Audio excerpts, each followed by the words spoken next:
Do Something Cool is a period in the life of our community when we suspend all other planned activities and we create the space for constructive, creative chaos.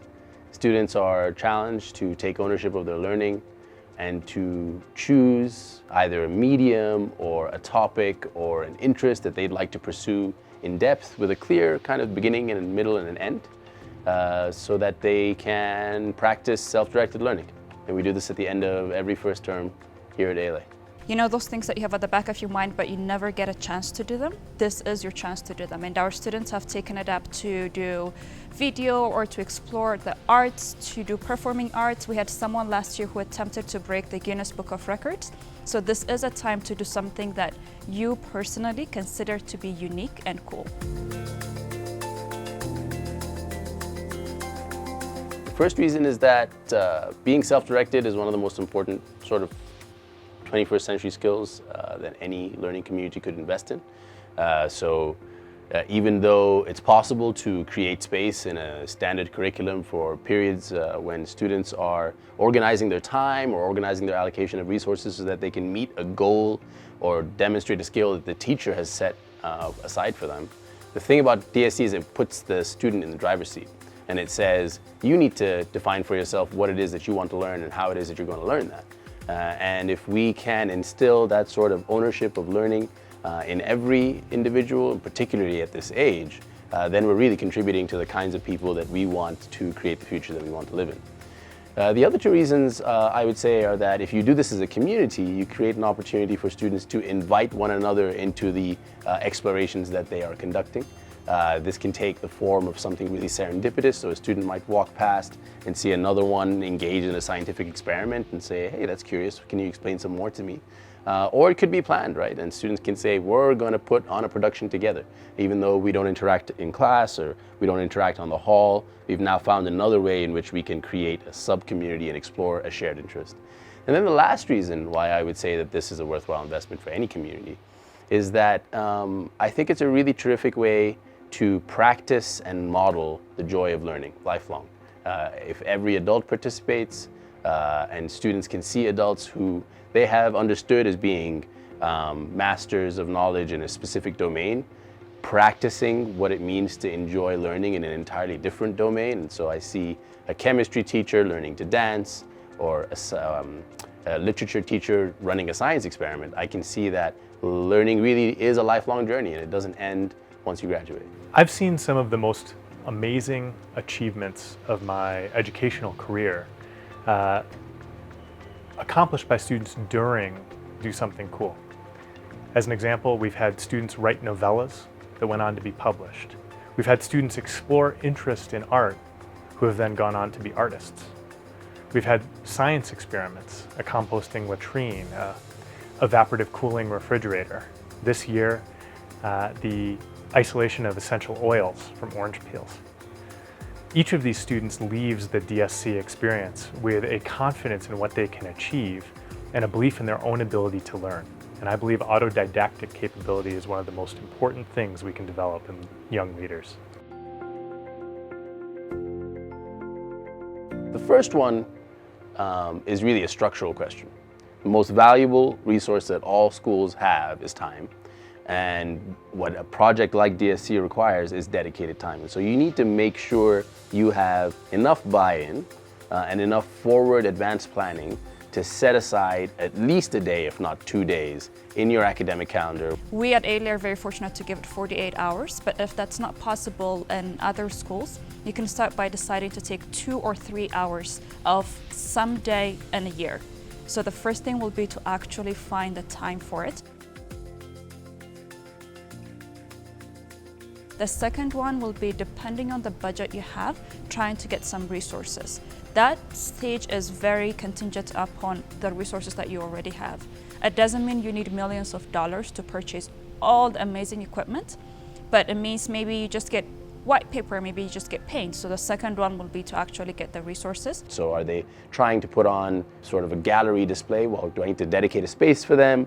Do I need to give them some little pieces of tape, rope, hooks, whatever it is, so that they're not spending too much time gathering little bits and pieces, but really focused on exploring the passion or the interest that they are dedicating that time to.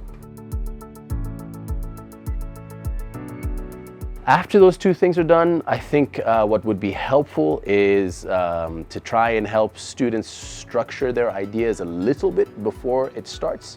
It's a little bit daunting to suddenly arrive on a Monday morning and be told, hey, you've got 2 days to do whatever you want. Go and find out what it is you're interested in. Whereas you can seed a few conversations over the preceding weeks to say, hey, what's a passion you're interested in pursuing, an interest you're curious about, or here are some examples of what other people have done in the past, here's what this person is interested in doing. I think that allows students to arrive at the opportunity with slightly more well-formed ideas that will then allow them to capture even more value from the experience once they start. Once everything is going, I would say it's been quite a powerful piece of things to get the hype going. Right, so our team that was running DSC this year was running a bunch of parallel activities, running games, running challenges, keeping everyone updated via media and emails to kind of see that there's a lot of vibrant activity happening throughout the campus, that, hey, come check this thing out, or go and see what these people are doing on the quad. I think that really energizes everyone during the experience. My DSC project is making essential oil called limonene from orange peels.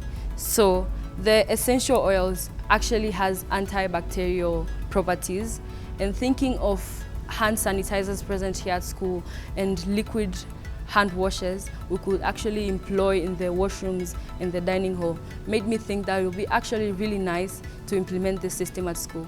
Moreover, provided the fact that oranges are surplus here at school and that students take them regularly. So why waste the peels if we actually make something cool for the school to use? When Lisa approached me about her project, of extracting essential oils, I thought it was something cool, and I really love working on cool things. So I thought it would be the best way to contribute to my community.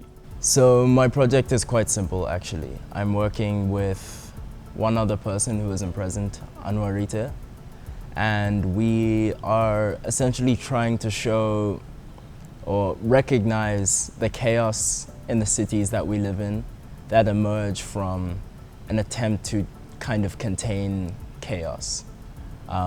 So our project is called the Chaos of Order, or the Order of Chaos, whichever way you prefer. We're doing this through folding pieces of paper in the way of origami into kinds of ordered tessellations, but using images of Joburg, of Nairobi, and of Lagos to kind of show a spilling out of that order, a kind of deviation from order.